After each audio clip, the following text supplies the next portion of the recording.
अब मैं आपको ना मूल मंत्र देने वाला हूँ, ठीक है। जो बिगिनर्स हैं वो ये चीजें जरूर देख लें, ठीक। अब जो अकाउंटिंग है ना, वो हमारा डबल एंट्री सिस्टम है, ठीक। तो डबल एंट्री सिस्टम में आपको मालूम है एक चीज डेबिट हो रही है और एक चीज क्रेडिट हो रही है। तो दो वर्ड आगे, डेबिट और क्रेडिट, ठीक। अब इन चीजों को लेकर घबराना नहीं, कि कौन सी चीज डेबिट करनी है और कौन सी चीज क्रेडिट करनी है। तो सिंपल सा फॉर्मूला है कि जो चीज डेबिट हो रही है ना, उसको हमेशा क्या मानो कि वो आपका प्लस है, ठीक है। प्लस, या वो चीज हमेशा अगर कोई इंक्रीज हो रही है, या अगर, राइट, इंक्रीज दोनों चीज होती है। ये भी नहीं, प्लस समझ लीजिए, ठीक है। कोई चीज आपके पास प्लस हो रही है तो उसको आप हमेशा डेबिट बोलेंगे, और कोई चीज माइनस हो रही है तो वो आपकी क्रेडिट है, ठीक है। तो ये चीज आप हमेशा याद रखना। अब अगर हम सॉफ्टवेयर की बात करें तो यहाँ पर जितनी भी चीजें हमारी, तीन चीजें मेन यहाँ पर बनती हैं। Profit loss on balance sheet, ठीक है। ट्रेडिंग, प्रॉफिट एंड लॉस और बैलेंस शीट। अब इसके अंदर अगर आप देखेंगे तो एक पार्ट सबसे पहले बनता है आपका ट्रेडिंग का, ठीक है। अब ट्रेडिंग में क्या होता है कि एक साइड हमारी आ गई आपकी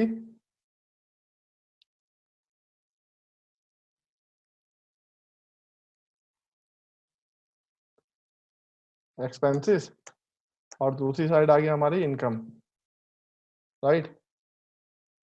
तो ये दोनों साइड आपकी होंगी जो ट्रेडिंग पार्ट में आएंगे। अब इसमें से कौन सा आएगा जो हमारे डायरेक्ट होगा, मतलब हमारी डायरेक्ट एक्सपेंसेस और डायरेक्ट इनकम। इस दोनों ग्रुप के अंदर जो भी होगा, ये हमारे चार क्या है, ये हमारे मेन ग्रुप है, अकाउंट्स के ग्रुप, राइट। मतलब अकाउंट्स ग्रुप में आपके इनकम के अंदर ये दो आपको मिलेंगे, इसके सब ग्रुप। और एक्सपेंडिचर के अंदर दो हैं आपके, इनडायरेक्ट और डायरेक्ट। इसी तरह दो ग्रुप और होते हैं, लायबिलिटी और एसेट। ये आपके मेन जड़ है, पूरी जितनी भी अकाउंटिंग है वो इसी ग्रुप के ऊपर चल रही है। जैसे अगर आप यहाँ पर सॉफ्टवेयर के अंदर देखेंगे तो मास्टर के अंदर आपने यहाँ देखा है अकाउंट ग्रुप, ठीक है। तो अकाउंट्स ग्रुप में आप देखेंगे तो यहाँ पर प्री डिफाइंड पहले से बहुत सारे अकाउंट ग्रुप बने हुए हैं। अब हर एक के अंदर देखो, ये हमने यहाँ पर एक दे रखा है एसेट, मतलब ये प्राइमरी ग्रुप है, ठीक है। और ये भी आपका प्राइमरी ग्रुप है, और ये भी प्राइमरी ग्रुप है। और इसके बाद जो प्राइमरी ग्रुप है वो आपका है ये इनकम, डायरेक्ट और इनडायरेक्ट, एक्सपेंस डायरेक्ट और इनडायरेक्ट, और एक एसेट का है और एक आपका होगा लायबिलिटी का, ठीक है। ये तो ऐसे 6 प्राइमरी ग्रुप हैं, राइट। तो जितने भी ग्रुप हमारे होंगे वो सब इन्हीं ग्रुप के अंदर में होंगे, 1 2 3 4 5 6। अब जो आपका डायरेक्ट पार्ट है, जो इसके चाइल्ड होंगे, ठीक है, जो इसके चाइल्ड ग्रुप होंगे वो आपकी बनाएंगे ट्रेडिंग वाला पार्ट। और दूसरे नंबर पे जो हमारे इसके बाद बनता है प्रॉफिट एंड लॉस अकाउंट। इसके अंदर कौन से ग्रुप आएंगे, जो आपके इनडायरेक्ट होंगे, इनडायरेक्ट एक्सपेंसेस। और राइट साइड में आएंगे आपके इनडायरेक्ट इनकम, ठीक है। तो ये जितने भी इन ग्रुप के अंदर जितने भी अकाउंट होंगे वो सारे इसके अंदर आएंगे। और थर्ड नंबर पे आपकी बनती है बैलेंस शीट। तो बैलेंस शीट में कौन से आएंगे, लायबिलिटी, और राइट साइड में हो गई आपकी एसेट्स, ठीक है। तो इसके अंडर में जितने भी ग्रुप होंगे वो सभी आएंगे। कुछ ग्रुप ऐसे हैं, या कुछ लेजर आप बोल सकते हैं ऐसे हैं, जो आपके ट्रेडिंग में भी शो होगा और वो बैलेंस शीट में भी होगा, प्रॉफिट एंड लॉस में भी होगा और बैलेंस शीट में भी होगा। मतलब वो गिनती के हैं। जैसे मान लीजिए एक लेजर होता है आपका स्टॉक का, ठीक है। अब स्टॉक जो है उसका जो ओपनिंग बैलेंस है, ओपनिंग बैलेंस, स्टॉक की वैल्यू का ओपनिंग बैलेंस, ये आपके कहाँ मिलेगा? ट्रेडिंग के इस साइड में, ठीक है। तो ये आपका जो है ट्रेडिंग का पार्ट भी है, ट्रेडिंग के लेफ्ट साइड में। और अगर क्लोजिंग स्टॉक की बात करें, उसके जो वैल्यू होगी वो भी आपकी मिलेगी ट्रेडिंग के राइट साइड में। तो जो क्लोजिंग की आपकी वैल्यू होगी राइट साइड में, वो वैल्यू आपको एसेट में भी मिलेगी, ठीक है। तो ये क्लोजिंग जो है ट्रेडिंग के राइट साइड में मिलेगी, एंड कहाँ मिलेगी? बैलेंस शीट के एसेट साइड में, वो हमारी एसेट होती है। इसी तरह प्रॉफिट एंड लॉस में एक अकाउंट आपका बनता है प्रॉफिट एंड लॉस, ठीक है। कि जब हम ये स्टेटमेंट बनाते हैं तो हमें ये पता चलता है कि हमारे पूरा बिजनेस जो हमने किया उसमें हमने कितने इनकम करी और कितने एक्सपेंसेस किए। उसके बाद हमें नेट प्रॉफिट हुआ या लॉस हुआ। तो जो भी नेट प्रॉफिट या लॉस होता है, अगर लॉस हुआ है तो वो हमारी बैलेंस शीट के लायबिलिटी साइड में जाएगा, एसेट हुआ है तो इस साइड में जाएगा, ठीक है। तो वो भी आपका प्रॉफिट एंड लॉस जो है ये आपका, ये भी बैलेंस शीट में शो होगा। बस इसके अलावा कोई भी नहीं है। जितने अकाउंट आपको देखने हैं वो आपके ग्रुप जो है सॉफ्टवेयर के, वो डिसाइड करते हैं कि वो किस चीज में जाएंगे, वो चीज अपने आप बनती चलाई जाएगी, ठीक है। ये चीज आपको समझ में आई? तो इसी तरह हमने इसी बेस पे क्या कर रखा है कि जितने भी अकाउंट ग्रुप हैं वो ऑलरेडी आपके बने हुए हैं, ठीक है। तो यहां तक आप लोगों को समझ में आ गया कि balance sheet, trading, profit and loss और बैलेंस शीट, इसमें इस अकाउंट ग्रुप का बहुत बड़ा रोल है। और अगर आप देखेंगे कि जैसे मान लीजिए हमने एसेट ग्रुप बनाया, तो एसेट एक प्राइमरी है, लेकिन हमने इसके अंदर में मान लीजिए फिर करंट एसेट बनाया है, तो करंट एसेट जो है वो इस एसेट के अंडर में बनाया है ना। करंट एसेट होता है और फिक्स एसेट होता है, तो वो इसके अंडर में बना, इसका चाइल्ड बन गया। अब करंट एसेट के अंदर में क्या आ गए? बैंक अकाउंट आ गए। जैसे बैंक ओडी है तो ये ग्रुप आपका लोन्स लायबिलिटी में चला गया। लोन्स लायबिलिटी का अगर आप देखोगे तो वो आपका लायबिलिटी के अंदर होगा, है ना। अगर इसका वो देखेंगे लोन्स लायबिलिटी, तो ये लायबिलिटी के अंदर है। और लायबिलिटीज देखेंगे तो ये हमारा प्राइमरी है जो हमारा बैलेंस शीट को इफेक्ट करता है। तो इसी तरह अगर आप देखेंगे यहाँ पर कि जो आपके एसेट ग्रुप एक्सपेंस डायरेक्ट है वो आपके एक्सपेंस डायरेक्ट ग्रुप के अंदर है, और एक्सपेंस इनडायरेक्ट है वो आपके इस ग्रुप के अंदर में है।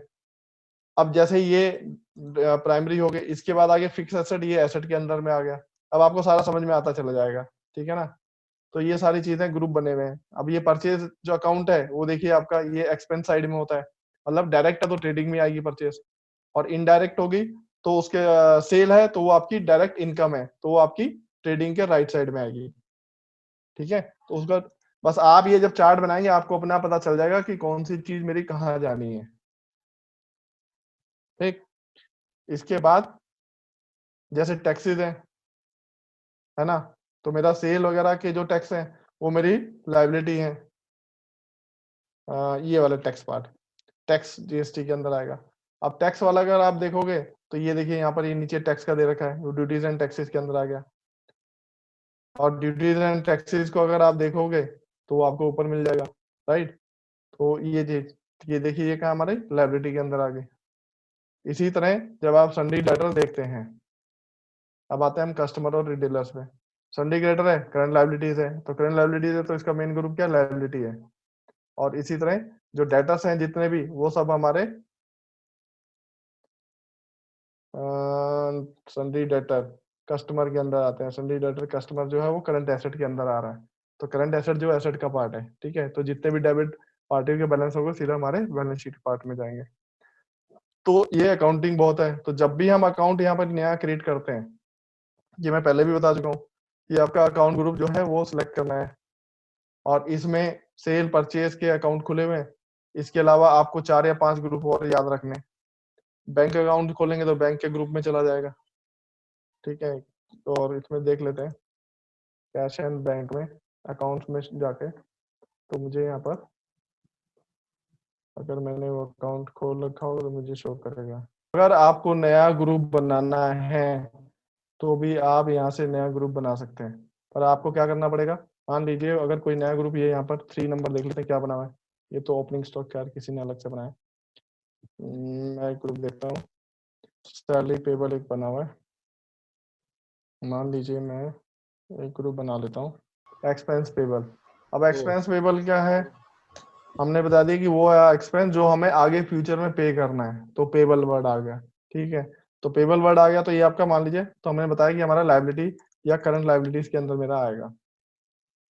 ठीक है, तो ये आपको नया ग्रुप बनाएंगे वो किसी ना किसी के अंडर में ही बनाना है, आप प्राइमरी ग्रुप नया नहीं बना सकते।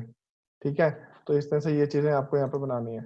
अब ये चीज तो हो गई आपकी ग्रुप की, ग्रुप कितना इंपॉर्टेंट रोल करते हैं, तो जो भी लेजर बनाएंगे उसके अंदर आपको ग्रुप सेलेक्ट करना है। तो सेल और परचेज में आपने देख लिया है कि सेल करते हैं तो हमारा कस्टमर है तो सन्डी डेटर, परचेज करते हैं तो सप्लायर है तो सन्डी क्रेडिटर। जितने भी एक्सपेंस आएंगे वो सारे आपके एक्सपेंस इनडायरेक्ट के अंदर आएंगे। एक्सपेंस इनडायरेक्ट के अंदर जो भी मैं एक्सपेंस यहाँ पे क्रिएट करता हूँ लेजर, मान लीजिए मैंने यहाँ पर कोई एक लेजर क्रिएट करना है पेट्रोल का, पेट्रोल का मैंने एक अकाउंट यहाँ पे बनाया पेट्रोल एक्सपेंसेस। ठीक है, और यहाँ पे मैं ग्रुप डाल दूंगा एक्सपेंस इनडायरेक्ट, तो मुझे ट्रेडिंग में ले जाना है। बस सिंपल इतना, इसमें कोई एड्रेस एड्रेस कुछ नहीं पूछेगा आपसे, ग्रुप पूछेगा, दैट्स इट। डायरेक्ट में जनरली कोई ऐसे एक्सपेंस आते नहीं है। फ्रेट वगैरह को आप जोड़ सकते हैं डायरेक्ट के अंदर, ट्रेडिंग के पार्ट है अपने जीपी दिखाने के लिए कि अगर मान लीजिए आपने गुड्स परचेज किया तो परचेज एक अलग हो गई, उसके बाद उसको लैंडिंग लाने तक का आपका जो एक्सपेंस हुआ फ्रेट का, तो वो आपका डायरेक्ट एक्सपेंस में हो सकता है कि आपकी जो है ऑपरेटिंग कॉस्ट आपकी बढ़ गई। ठीक है, तो वो अकाउंट आप डायरेक्ट में जा सकते हैं, वो ज्यादा बेटर फिर आपके अकाउंटेंट या सीए बताएंगे आपको, पर जो जनरली सॉफ्टवेयर नॉर्मल यूज करते हैं बिजनेस में, वो उनको इन्हीं अकाउंट की जरूरत पड़ती है, सप्लायर, कस्टमर, एक्सपेंस और बैंक, बस इसके अलावा कुछ नहीं। ठीक है, तो आप अकाउंट बनाते हुए आपको ये ग्रुप यहाँ से सिलेक्ट करने हैं और इस तरह से आपके सब ग्रुप बनते हैं। अब इसी में ही जब हम अकाउंट क्रिएट कर लेते हैं, तो जिस भी फाइनेंशियल ईयर में आप नया बिजनेस शुरू करें तो ठीक है, अगर आप पुराने से बिजनेस करते आ रहे हैं तो उनके जो पुराने साल की, हर साल हमारा फाइनेंशियल ईयर अप्रैल से मार्च तक चलता है, तो मार्च एंड पे हमारे ये फाइनेंशियल रिकॉर्ड बन जाते हैं, है ना, जिसको हम बोलते हैं profit and loss, trading profit and loss और बैलेंस शीट। ठीक है, तो जो हमारा बैलेंस शीट का पार्ट होता है, trading and profit and loss क्या होते हैं, वो पर्टिकुलर उसी साल के लिए बनते हैं। Trading and profit and loss, ये बहुत मेन चीज है। Trading and profit and loss जो होता है वो पर्टिकुलर उसी फाइनेंशियल पीरियड के लिए ही बनता है। और बैलेंस शीट में क्या होता है कि जो बैलेंस शीट के अंदर फिगर्स आती हैं, एसेट और लायबिलिटी में जो फिगर्स आती हैं वो अगले साल कैरी फॉरवर्ड होती हैं। ठीक है, ये चीज गांठ बांध लेना कि मैंने आपको यहाँ पर बताया था कि ये आपके 6 प्राइमरी ग्रुप हैं, इसमें से एसेट और लायबिलिटी ग्रुप के अंदर जितने भी अकाउंट हैं उनका जो भी बैलेंस होता है ईयर एंड पे, अगर वो जीरो नहीं है या तो डेबिट होगा या क्रेडिट होगा। ठीक है, वो सारे बैलेंसेस आपके नए साल में ट्रांसफर होते हैं और वो अगले फाइनेंशियल ईयर में एज अ ओपनिंग आते हैं। क्लियर, मतलब अगर आपका कोई अकाउंट ट्रेडिंग के अंदर है, जैसे आपके सेल हैं या परचेज हैं या आपके ओपनिंग स्टॉक है या आपके डायरेक्ट एक्सपेंसेस हैं, जैसा भी फ्रेट का बताया, तो एक्सपेंस तो उसी साल के लिए बुक हो गया। ठीक है, तो इनका कोई भी बैलेंस आगे फॉरवर्ड नहीं होता क्योंकि सेल जो है वो उसी पीरियड की है, परचेज उसी पीरियड की है, उसी फाइनेंशियल पीरियड की है। ठीक है, तो कैरी फॉरवर्ड नहीं होती। फिर प्रॉफिट एंड लॉस में हम क्या करते हैं कि जितने इनडायरेक्ट एक्सपेंसेस हैं, जैसे सैलरी है, ऑफिस का एक्सपेंस है, रेंट है, पेट्रोल है, इलेक्ट्रिसिटी है, फर्नीचर है, मतलब जितने भी टाइप के एक्सपेंसेस होते हैं सारे हम बुक करते हैं, उसका ग्रुप इनडायरेक्ट एक्सपेंस होता है। तब हमारा जो प्रॉफिट में से वो चीजें लेस होती हैं तो हमारा नेट प्रॉफिट आता है या नेट लॉस आता है, वो हमारा बैलेंस शीट में ट्रांसफर हो जाता है। तो बैलेंस शीट जो अगले साल ट्रांसफर होंगे वो सिर्फ एसेट और लायबिलिटी के होंगे। ठीक है, जो इस ग्रुप के अंडर में होंगे। तो ये चीज क्लियर हो गई।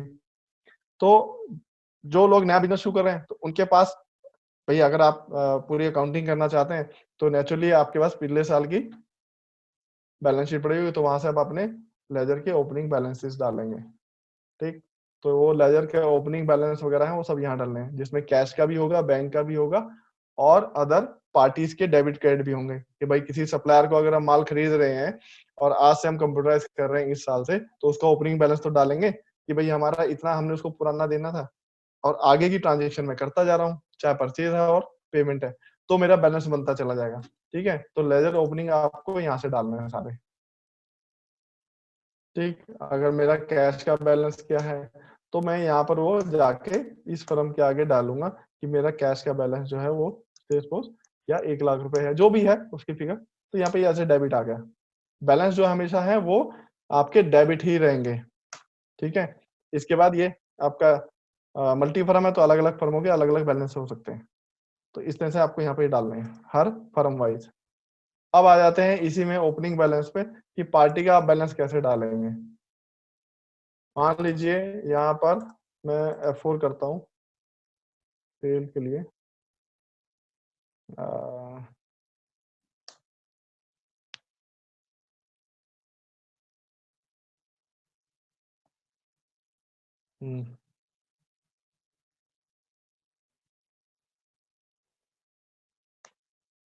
ये ABC मेडिको करके, ठीक है, इसका तो चलो बैलेंस पड़ा हुआ है। ये है AG एंटरप्राइज है। अब AG एंटरप्राइज में देखें तो हमारी ट्रांजेक्शन और की है, इसका ओपनिंग बैलेंस नहीं है, तो मान लीजिए इसका ओपनिंग बैलेंस डालना हो तो हम यहाँ पे जाएंगे और लेजर ओपनिंग से बैलेंस डाल सकते हैं। AG एंटरप्राइज हमने सिलेक्ट किया। अब हमने कहा कि इसका जो है वो इस फर्म के अंदर से सपोज मुझे उस पार्टी को 12,000 रुपीज पेमेंट मेरा ओपनिंग था, मैंने उसको देना था, तो मेरा डेबिट बैलेंस होगा जो शो हो रहा है। अब यहाँ पे जब मैंने एंटर किया तो इसके सामने एक विंडो और आपके सामने खुल के आती है जिसको हम बोलते हैं कि बिल वाइज डिटेल, है ना। मतलब ये जो बैलेंस है 12,000 रुपए वो किस किस बिल के अगेंस्ट देना है, तो हमारे सॉफ्टवेयर में ये फीचर्स है कि हम ये जो डिटेल्स है वो इनवॉइस वाइज भी आगे डाल सकते हैं, उसकी पूरी डिटेल डाल सकते हैं। तो ये 12,000 का बाइफिकेशन देना है बेसिकली हमें, तो हम यहाँ पे बताएंगे कि भैया आपका जो ओपनिंग बैलेंस है वो मेरा किस डेट को क्या था और उसका बिल नंबर क्या था, तो बिल वाइज हमें देना है। अगर वो पुराना है तो हम ये भी ले सकते हैं कि भैया 1 जनवरी 17 का मान लीजिए कोई X1 जो भी बिल नंबर था, तो उस बिल के अगेंस्ट में मेरे को आपको 5,000 रुपीज उसका बिल अमाउंट था और उसके अगेंस्ट मुझे 5,000 रुपए आपको देने थे। तो जब 5,000 रुपए एडजस्टेड अमाउंट में आ गए तो रेस्ट कितना बचा 7,000, तो 7,000 की डिटेल मुझे और देनी है। तो फिर मैंने बता दिया कि भैया ये 15/2/17 का एक और बिल था, है ना। इस बिल के अगेंस्ट बिल वैल्यू जो थी आपकी सेल्स फॉर 6,000 थी, लेकिन उसका मैं कुछ पेमेंट कर चुका था तो बैलेंस मेरा जो था वो 5,000 ही था, तो ये भी केस हो सकता है। तो आपका जो हमेशा कैलकुलेट होगा वो बैलेंस से ही कैलकुलेट होगा। ठीक है, और ये आपका 31/3 का कोई बिल था और वो बिल आपका 2,000 रुपए का था और 2,000 रुपए आपका इसमें से ये जब ये नील हो जाएगा तब आपका ये ओके पे आएगा। तो ये ओपनिंग हो गया, तो ये हो गई आपकी बिल वाइज ओपनिंग आपने डाल दी, राइट। और अगर आपको बिल वाइज नहीं डालनी है तो सिंपल सिंपल आप सीधा सीधा इसमें भी कर सकते हैं कि जैसे मैंने दूसरी पार्टी ली, भाई इसका डेबिट बैलेंस था 1,500 रुपए, डेबिट किया और यहीं से मैंने सेव कर दिया, तो इसका बिल वाइज नहीं आएगा। इसका बेनिफिट क्या होगा, जब आप आउटस्टैंडिंग रिपोर्ट मैंने बताई थी आपको, आउटस्टैंडिंग रिपोर्ट निकालेंगे, अगर आपने बिल वाइज ओपनिंग डाली है तो बिल वाइज रिपोर्ट दिखाएगा, बिल वाइज नहीं डाली है तो बिल वाइज नहीं दिखाएगा। ठीक है, तो आपको ये सारा ओपनिंग आपको यहाँ से डालना है जितने भी लेजर हैं। अब ओपनिंग बैलेंसेस जो होते हैं उसको हम बोलते हैं दूसरी भाषा में ओपनिंग ट्रायल, मतलब पिछले साल का जो भी ट्रायल था डेबिट और क्रेडिट, एसेट और लायबिलिटी का, वो हमेशा मैच होता है। जितना आपको डेबिट साइड होगा उतना क्रेडिट साइड होगा, मतलब जितनी वैल्यू की आपके पास एसेट्स हैं उतनी ही वैल्यू की आपकी लायबिलिटीज या जो भी आपकी कैपिटल है वो मिला के होगा, है ना। भाई आपको मान लीजिए हो सकता है कि 1 करोड़ रुपए की एसेट साइड हो आपकी और इधर आपकी लायबिलिटी साइड भी 1 करोड़ की होगी, हो सकता है कि उसमें से 20 लाख रुपए आपको सप्लायर को देने हो और बाकी आपकी दूसरी टैक्स वगैरह लायबिलिटी हो और बाकी आपका पूंजी हो, आपकी कैपिटल भी हो सकती है, मतलब जो प्रॉफिट आपका कैपिटल में ट्रांसफर होता है। ठीक है, तो इससे हमें ये पता है कि ट्रायल बैलेंस हमारा ओपनिंग हमेशा ट्रायल मैच होता है। तो आपका जो आप जब एंट्री करते जा रहे हैं सारी, तो उसको अगर आपको चेक करना हो तो आप यहाँ से अकाउंट रिपोर्ट में ओपनिंग ट्रायल में जाके चेक कर सकते हैं, राइट। तो ओपनिंग ट्रायल हमेशा 1/4 उस फाइनेंशियल ईयर की फर्स्ट डेट होगी, ठीक है, क्योंकि फाइनेंशियल मेरा 18-19 है। तो जब मैं इसको यहाँ पर देख रहा हूँ तो ये ट्रायल बैलेंस क्या दिखा रहा है, ओपनिंग का, जो मैंने जिनके ओपनिंग बैलेंसेस डाले हैं। तो वहां पर हम फर्म भी टैग कर सकते हैं, और इस तरह से कि जिस फर्म का मुझे देखना हो, है ना, और सिंगल एक अकाउंट ग्रुप भी देख सकते हैं। तो ये डालने हैं। अब इसकी रिपोर्ट जो है वो मुझे अकाउंट ग्रुप के ऑर्डरिंग जो है अकाउंट ग्रुप वाइज चाहिए, मतलब इंडेक्सिंग जो है वो एक ग्रुप की एक साथ दिखाएगा। अब यहाँ पे मुझे अकाउंट ग्रुप भी प्रिंट करना है, पार्टी का स्टेशन भी प्रिंट करना है, तो वो आपकी मर्जी है, जो आप टिक करना चाहें वो क्लिक कर सकते हैं। तो जब आप इसको यहाँ पे क्लिक करेंगे तो ये ऑन स्क्रीन आपको एज ए ओपनिंग ट्रायल आपको दिखा रहा है कि भैया ये ओपनिंग बैलेंसेस आपके इतने इतने थे और ये किस ग्रुप के अंदर ये अकाउंट है, ठीक है। तो बस जैसे मैंने आपको पहले भी बताया था कि गलती कहाँ होती है कि पिछले साल से इस साल जो बैलेंस आ रहे हैं या जो भी आपकी बैलेंस शीट बनेगी उसमें एसेट और लायबिलिटी वाले ग्रुप होंगे या उनके चाइल्ड होंगे, ठीक। तो इसके ओपनिंग में आपके कभी भी एक्सपेंस वाले डायरेक्ट इनडायरेक्ट वाले लेजर का ओपनिंग नहीं पड़ता है, तो वो इसके अंदर नहीं होने चाहिए। अगर ये होंगे तो आपको हमेशा ट्रायल में डिफरेंस दिखाता रहेगा। ओपनिंग ट्रायल डिफरेंस करके एक ऑप्शन आता है, वो इसीलिए आता है, ठीक है। और ये जो सारी एंट्रियां डाली हैं, सप्लायर के डाले बैलेंस मैंने, है ना, तो मेरा हमेशा जो ये ट्रायल है ये मेरा मैच होना चाहिए, जितना मेरा डेबिट साइड है उतना ही मेरा क्रेडिट साइड होना चाहिए। ये जो डिफरेंस है ये मेरा ओपनिंग डिफरेंस बता रहा है, तो दैट मीन्स मैंने कहीं गलती करी है, वो आपको मैनुअल ही मिलाना है, ठीक है। ये तो बात होगी ओपनिंग बैलेंस डालने की, और क्यों डालना है वो भी मैंने बता दिया, और उसको कहाँ से चेक करना है ये भी मैंने आपको क्लियर कर दिया। अब इसमें यहाँ पे एक और ऑप्शन आता है यहाँ पे शेड्यूल का, राइट। ये मैं आपको चलो बता देता हूँ। इसमें क्या होता है कि जितने आपके अकाउंट ग्रुप हैं वो सारे यहाँ पे शो हो रहे हैं, ठीक है। तो वो अकाउंट ग्रुप की प्रायोरिटी यहाँ पे दी हुई है, और दूसरा वो अकाउंट ग्रुप मतलब ट्रेडिंग, प्रॉफिट एंड लॉस और बैलेंस शीट में वो समरी प्रिंट करें या डिटेल, मतलब क्योंकि जब हम बैलेंस शीट प्रिंट कर रहे हैं या प्रॉफिट एंड लॉस प्रिंट कर रहे हैं तो वहां पे एंट्री तो लेजर की में ही शो होंगी, है ना, क्योंकि जो भी हम वाउचर फीड कर रहे हैं वो तो अकाउंट को सिलेक्ट करके फीड करते हैं। तो अगर हमने यहाँ पे समरी टिक कर दिया तो मुझे ये दिखाएगा भैया टोटल जो है आपका एक्सपेंस, मान लीजिए इनडायरेक्ट है, तो मैंने यहाँ टिक कर दिया, तो टोटल एक्सपेंस इनडायरेक्ट का सारे लेजर्स का टोटल सम अप करके वो मुझे वैल्यू दिखा देगा। और मुझे डिटेल में चाहिए तो मैं समरी हटा दूंगा, तो वो मुझे क्या करेगा, डिटेल में शो करेगा। तो वो यहाँ से सारी सेटिंग होती है कि जब भी मैं यहाँ पर प्रॉफिट एंड लॉस में ये P&L निकाल रहा हूँ, trading and P&L, profit and loss किसी भी पीरियड का या डेट का, तो वो मुझे समरी में प्रिंट हो या उसके लेजर शो हो, तो वो मुझे सेटिंग यहाँ से करनी है, ठीक है। ठीक है, ये समझ में आ गया आपको। तो ये देखिए, अगर यहाँ पे एक्सपेंस इनडायरेक्ट है तो इसके अंदर ये दो डायरेक्ट है, सॉरी, इसके अंदर ये दो मुझे अकाउंट शो कर रहा है। तो ये तभी कर रहा है जब मैंने उसको समरी हटा दिया। अगर मैं समरी करता तो ये मुझे लेजर की शो नहीं करता, सिर्फ मुझे ये वैल्यू दिखाता। या इनडायरेक्ट एक्सपेंस की बात करें तो इनडायरेक्ट एक्सपेंस जो ग्रुप है उसने ग्रुप का टोटल दिया, लेकिन उसकी आगे डिटेल भी दे दी इनडायरेक्ट एक्सपेंस के अंदर कौन कौन से लेजर के बैलेंसेस क्या हैं। कि जैसे बैंक चार्ज में मैंने इतना एंट्री पोस्ट करी है, कार एक्सपेंस में मैंने इतना किया है, डिस्काउंट में इतना किया है, कंप्यूटर एक्सपेंस में इतना किया है ना, ये लेजर के हेड्स हैं सारे, ठीक है। तो इसका डिटेल या ग्रुपिंग जो है वो मेरी यहाँ से होगा। हाँ शेषनाथ, आपका क्वेश्चन क्लियर नहीं है। सर बैलेंस शीट में भी ऐसी डिटेल आ जाती है क्या, जैसा आपने उसमें दिखाया?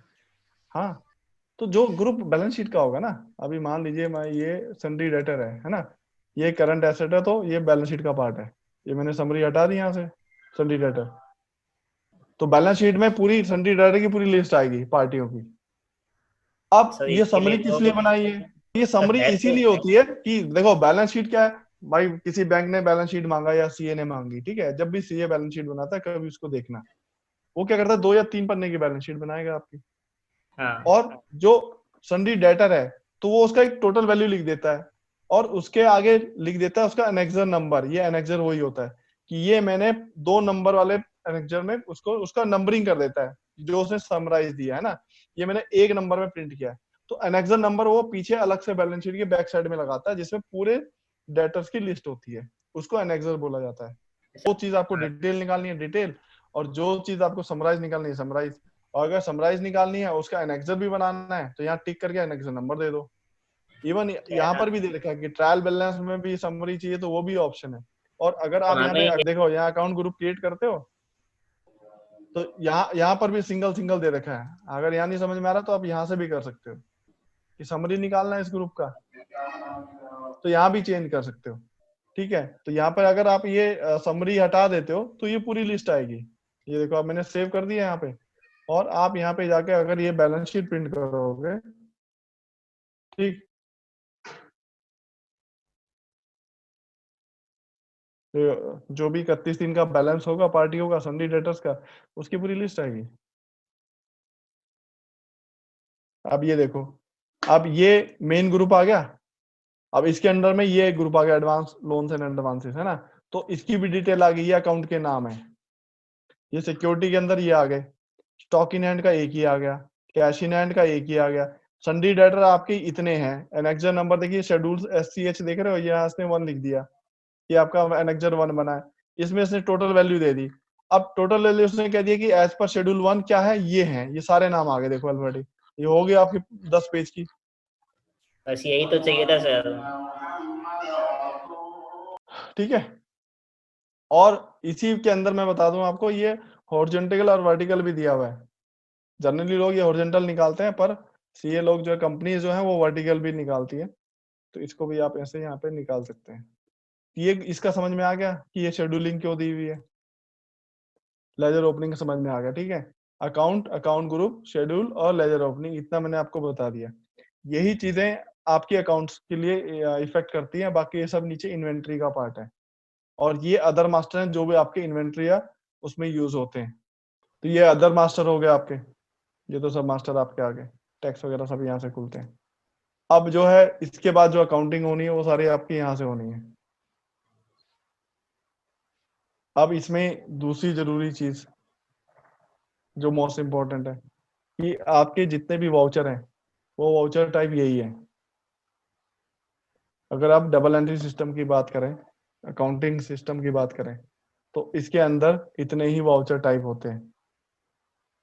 ठीक है, sale, purchase, credit note, debit note, मतलब सेल रिटर्न, परचेज रिटर्न, ये 4 वाउचर तो हमने देख लिए थे जो हमारे डायरेक्ट वहां से शिफ्ट होके आते हैं, है ना। इन्वेंट्री से हम एंट्री करते हैं तो वो वाउचर मेरे वहीं से जनरेट हो गए। अगर हमें सिम अमाउंट के डालना है तो वो भी हम यहाँ पे डायरेक्टली हम डाल सकते हैं। अब इसके बाद आपके पास कौन से वाउचर बचते हैं, इसमें मैंने आपको RCM एक्सपेंस वाला भी बता दिया था जीएसटी के टाइम पे, कि जो ऐसे वाउचर हैं एक्सपेंसिव हैं जिसमें जीएसटी का क्लेम लेना है या रिवर्स का है, तो वो एंट्री जो है मैं यहाँ पर कर सकता हूँ। तो ये वाउचर के अलावा जो आपके वाउचर बचे, अब बचे हैं जर्नल, कॉन्ट्रा, रिसिप्ट और पेमेंट। ठीक है, पेमेंट, रिसिप्ट, कॉन्ट्रा और जर्नल, ये 4 ही टाइप के आपके वाउचर बचे, राइट। थोड़ा सा और डिटेल में बता देता हूँ, एंट्री फिर आगे दिखेंगे।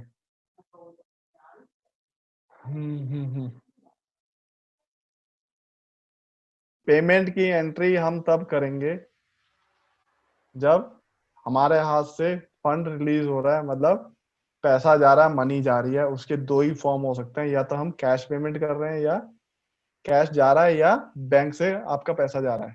ठीक है, जिसको बोलेंगे फंड्स का आउटफ्लो हो रहा है। अगर पैसा हमारे बिजनेस से जा रहा है तो हम उस एंट्री को पेमेंट की एंट्री करेंगे। अब पैसा किस किस सूरत में जाएगा, जितने भी सूरत में हमारे यहाँ से पैसा जा रहा है, मनी जा रही है, कम हो रही है, ठीक है, तो उस केस में हम उसकी सारी एंट्रियां पेमेंट वाउचर में करेंगे।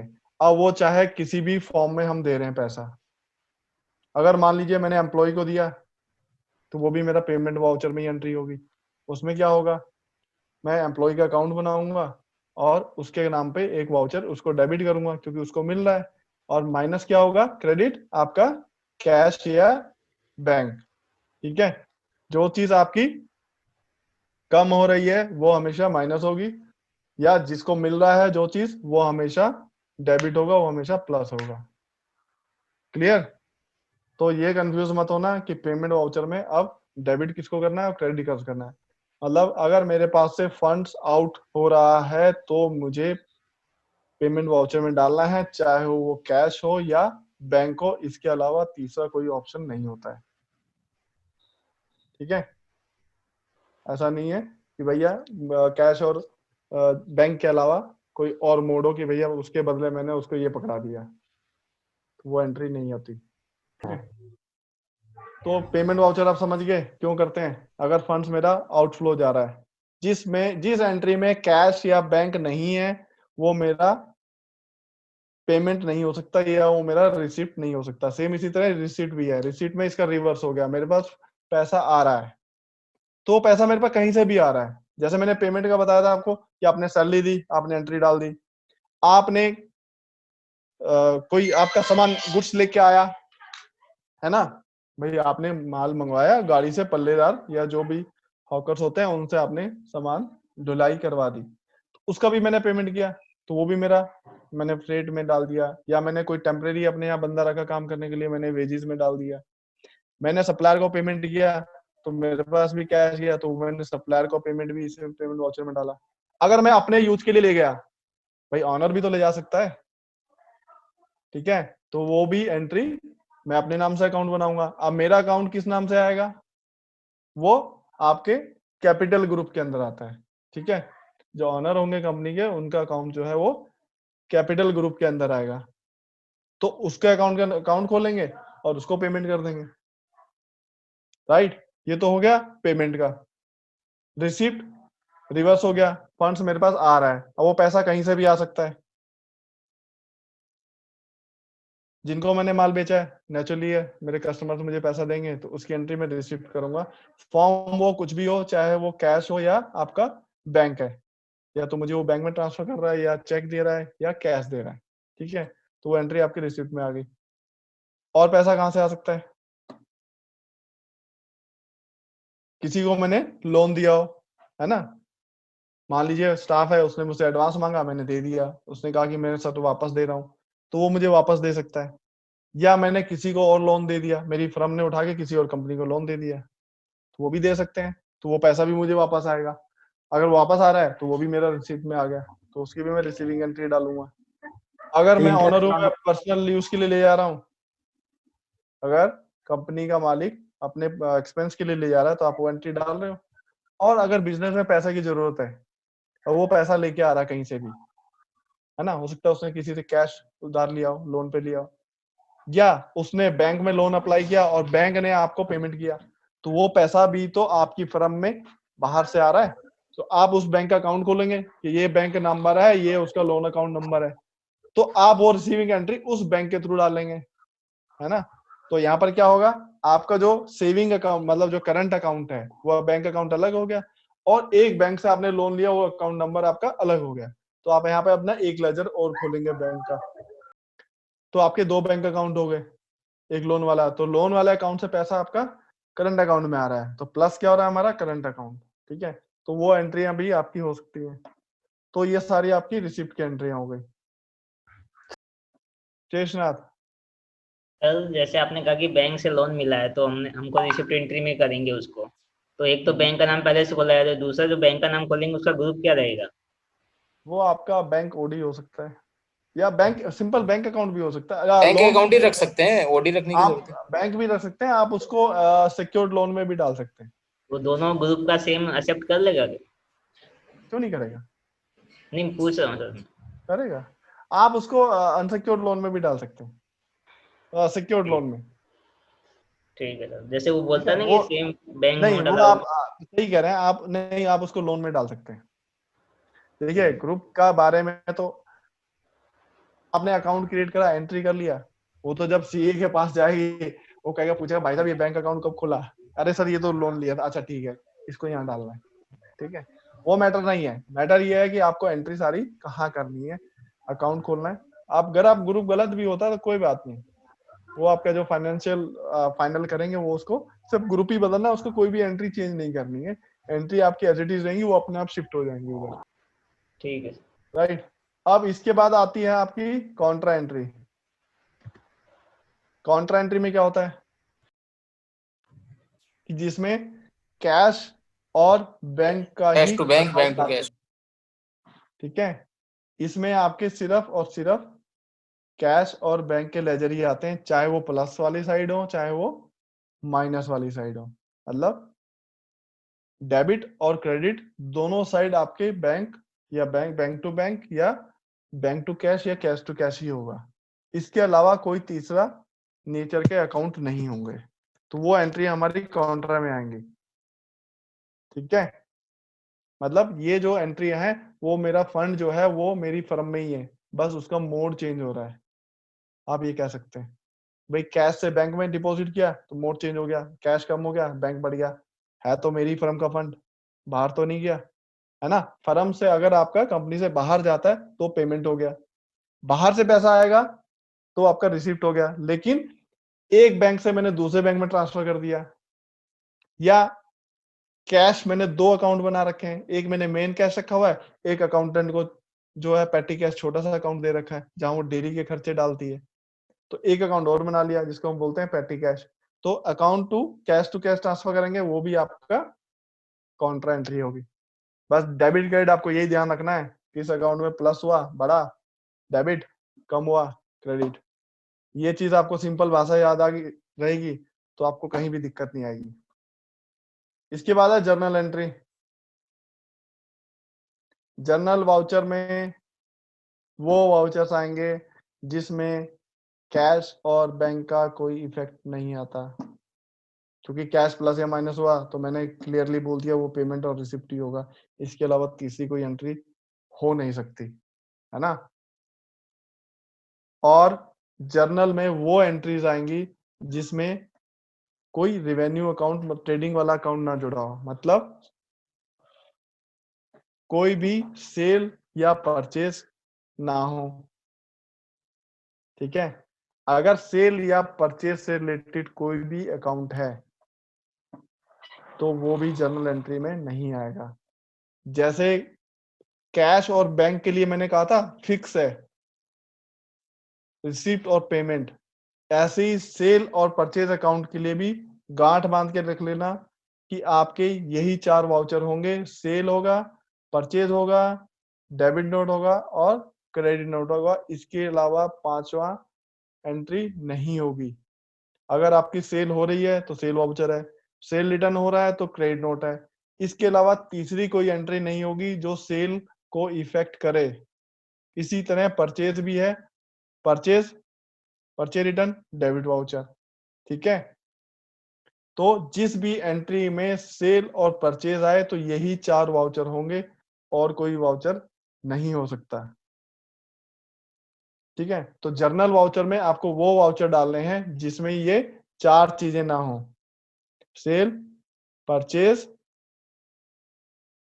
है ना, और फंड्स का इन और फंड्स का आउट, मतलब कैश का पेमेंट और रिसिप्ट। जहां पर कैश और बैंक और सेल और परचेज आ जाए तो वो आपकी यही वाउचर्स हैं। इनके अलावा जो एंट्री होंगी वो आपकी जर्नल में जाएंगी।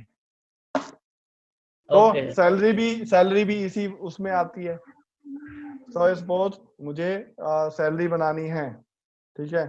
तो मैंने क्या करा, एक सैलरी का अकाउंट बनाया, सैलरी अकाउंट मेरा क्या हो गया, एक्सपेंस में चला गया। और वो सैलरी मैंने जो है अपने 10 एम्प्लॉय को देनी है, तो मैं क्रेडिट किसको करूंगा, उन 10 एम्प्लॉय के नाम के अकाउंट खोलूंगा एक्सपेंस पेबल के अंदर। मतलब लायबिलिटी है, पे करना है।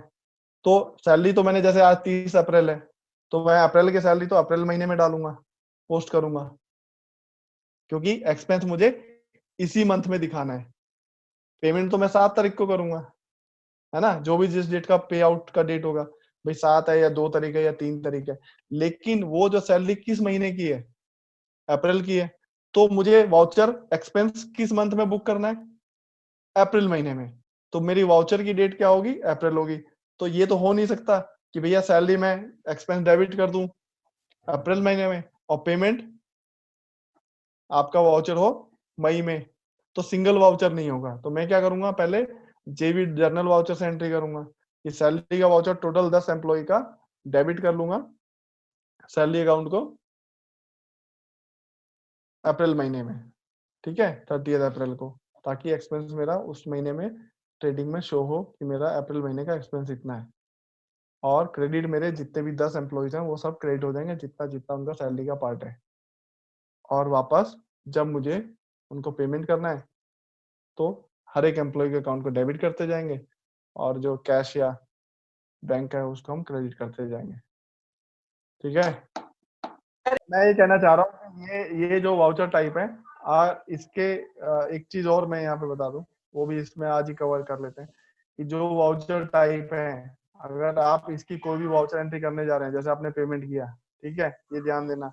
अब इसमें ये इतने सारे वाउचर सीरीज खुल रही है, जैसे आपके सेल बिल के अंदर सीरीज खुलती है, ऐसे ही वाउचर के अंदर भी सीरीज है कि मेरा है तो वो पेमेंट ही, लेकिन मुझे ये रखना है कि मुझे बैंक की पेमेंट अलग नंबरिंग रखनी है और कैश की पेमेंट की अलग रखनी है। ठीक है, तो मैंने ये अलग अलग इसकी सीरीज बना रखी है, तो इसकी नंबरिंग मेरी जो है वो अलग अलग चलेंगी। कि देखिए यहाँ पर मेरी कैश पेमेंट किया तो मेरा सीपी आ गया यहाँ पे, और यहाँ पर अगर मैं बैंक पेमेंट करूंगा तो दूसरा फ्लैग आ जाएगा, दूसरे नंबर आ जाएंगे, और इसकी अगर मैं हेल्प लूंगा तो मेरे सामने वही वाउचर यहाँ पे शो हो रहे हैं। ठीक है, और ये जो चीज है आप यहाँ पे वाउचर टाइप के थ्रू ये चीज बना सकते हैं। जैसे आपने सीरीज बनाई थी, ऐसे ही सारे वाउचर टाइप भी बनते हैं। ये जितने भी हमारे वाउचर मैंने बताए थे वो बाय डिफॉल्ट यहाँ पे लोड होते हैं। ये इतने टाइप यहाँ पे बने हुए हैं और उतने टाइप के हम वाउचर पहले से डिफॉल्ट लोड करके चलते हैं। अब इनके नंबर क्या होंगे वो फ्लैग आप यहाँ से चाहें तो चेंज भी कर सकते हैं। ठीक है, इसका पीवाई से ही चले, इसका लास्ट नंबर क्या हो। कोई कहेगा भैया मैं तो 10,001 से शुरू करूंगा नंबर, तो आप लास्ट नंबर में 10,000 डाल दीजिए, तो अगला वाउचर उसका 10,001 से ही बनेगा। वाउचर के अंदर भी ऑप्शन होता है कि इसके अंदर भी आप बैक डेट का लॉक कर सकते हैं कि आपने कहा कि यूजर मेरा एंट्री करे पेमेंट की और उसका वाउचर लॉक हो जाए, वो बैक डेट की एंट्री चेंज ना कर पाए, जैसा आप सेल बिल में करते हैं। क्लियर? तो ये चेकिंग आप यहाँ पर भी लगा सकते हैं। और वाउचर का अगर आप प्रिंटिंग करेंगे, यहाँ पर वाउचर अगर आप देखेंगे तो एक डिफॉल्ट वाउचर प्रिंट होता है और इसके अंदर ही यहाँ पर